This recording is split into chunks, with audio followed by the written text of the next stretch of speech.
తెలంగాణ ప్రభుత్వం ప్రతిష్టాత్మకంగా చేపట్టిన స్వచ్ఛదనం పచ్చదనం కార్యక్రమంలో భాగంగా వేములవాడ రూరల్ మండలం మల్లారం గ్రామంలో ప్రభుత్వ విప్ ఆది శ్రీనివాస్ పాఠశాల విద్యార్థులు గ్రామస్తులు అధికారులతో కలిసి సోమవారం ర్యాలీ నిర్వహించారు. స్వచ్ఛదనంపై అవగాహన కల్పిస్తూ గ్రామంలో మొక్కలు నాటారు.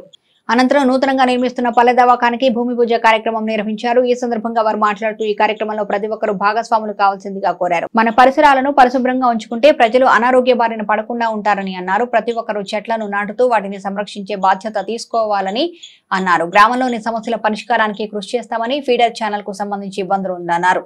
అధికారులతో మాట్లాడడం జరిగింది. త్వరలోనే ఇబ్బందులను పరిష్కరించుకుందామన్నారు. ప్రజా ఆరోగ్యానికి ఉపయోగపడే విధంగా పల్లె దవాఖానా నిర్మాణానికి భూమి పూజ నిర్వహించుకోవడం జరిగిందన్నారు.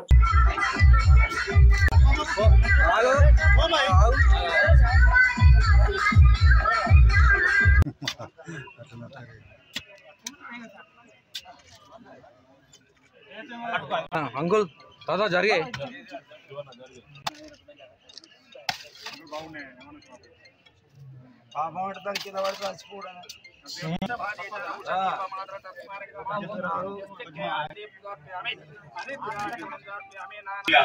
ఇంచుమించు 10 సంవత్సరాల పరిపాలన పూర్తయింది అన్న పైస కూడా బడ్జెట్ లో పెట్టిన సందర్భం మీరందరూ గమనించారు. మనం ఎన్నికలకు పోయినప్పుడు పి అధ్యక్షుడు రేవంత్ రెడ్డి గారి ప్రాంతానికి వచ్చినప్పుడు పొన్నం ప్రభాకర్ గారు కానీ, శ్రీరావు గారు కానీ, బట్టి విక్రమార్క గారు కానీ అనేక మంది ప్రాంతానికి వచ్చినప్పుడు మేము ప్రభుత్వం అధికారులకు వస్తే వేమూరు రాజన్న ఆలయానికి కట్టుబడి ఉంటామని అన్నాం. ఈనాడు బడ్జెట్ లో మేము రూపాయి పెడతామని చెప్పని ఆశ చూపించిన సందర్భం కూడా లేదు. ఈరోజు మీరందరూ కూడా అవకాశం ఇచ్చిన తర్వాత గతంలో 2 మార్లు మీరు చేరువని పనిచేసే అనుభవంతో మొన్న 24-25 సంవత్సరాలు బట్టి బడ్జెట్ పెట్టేదాన్ని చెప్పగానే 50 కోట్ల రూపాయలు ఈరోజు బడ్జెట్ లో వేమూరు రాజన్న ఆలయానికి అంటే రాత్రి చేసి ఏర్పాటు చేసి ప్రభుత్వాన్ని నిలిస్తే పోయిన 6 కోట్లు తిరిగి వచ్చిన జీవోలు కూడా తీసిన సందర్భం కూడా గమనించినాం. ఈ రోజు నేను గెలిచిన నెల రోజుల్లో కొన్ని వీటీడీ సమావేశం ఏర్పడేసి మళ్ళీ ఇక రావాలకు 20 కోట్లు కూడా జనవరిలో రేవంత్ రెడ్డి గారి ద్వారా దేవాలయకి ఇప్పించిన 20 ఇది ప్లస్ నిన్న 50-70 కోట్ల రూపాయలు మనం 7 మాసాల లోపలనే రాజన్న ఆలయం తీసుకురాగలిగినాం. రాజన్న దేవాలయం పలుకున్నాం. తదుపరి వేమవాడ దేవాలయం కోసం రోడ్డు కూడా వెడల్పు చేయడానికి కోసం కూడా మరో 30 కోట్లు అవసరం ఉన్నారు. అది కూడా రాబోతుంది. బ్రిడ్జి నిర్మాణానికి సంబంధించినటువంటి దానికి ఇంకొక 6 కోట్ల చిల్లర రావాలి, అది కూడా రాబోతుంది. పట్టణాన్ని పల్లెలతో పాటు పట్టణాన్ని కూడా అన్ని రంగాల్లో అభివృద్ధితో తీసుకుంటున్న లక్ష్యంతో మేము పనిచేస్తున్న అంశాన్ని చెప్పడానికి కోసం ప్రయత్నం చేస్తున్నా. భవిష్యత్తులో మీరంతా కూడా పేదల ప్రభుత్వం, ప్రజల ప్రభుత్వం, ప్రజాపాలన అందిస్తున్నటువంటి రేవంత్ రెడ్డి గారి సర్కార్ గండగా నిలబడాలని సందర్భంగా మనం చేస్తూ ఏ బీరువాల చేతి పెట్టినా కాలే, ఏ కుండలో చేతి పెట్టినా కాలే. ఆ 3 మాసాలు రేవంత్ రెడ్డి గారి ముఖ్యమంత్రి గారి బట్టి విక్రమార్క గారికి ఏం చేయాలనో ఆలోచించే సమయంలోనే 3 నెలలు అయింది. ఆ తర్వాత 3 నెలలు పార్లమెంట్ ఎన్నికలు కూడా ఎంత చూసారు.